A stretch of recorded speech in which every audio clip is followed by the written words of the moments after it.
آنها میگن گزارک.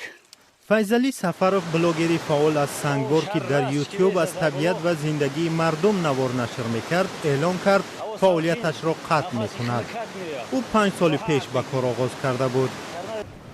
برای همین بس میکنیم نوار اخیر وعده دادیم که ایلاق با یک نوار دیگر وعده دادگیم موشم نصیب باشه نوار میکنیم.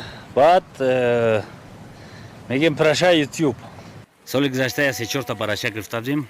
زندگی مردم ده، چارواداری، ماهیداری در ساحل سرخاب خرس‌های نادر از نوارهای پربیننده صحیفه او هستند. یکی اگر یکان حرکت کرد بشو ما رنگ دفعه گذشتگی تلخ میگریزیم. صحیفه او با نام علی ووزا 144,000 کاربر دارد. نوارهای او را از 10,000 تا 1 میلیون بار تماشا کردند.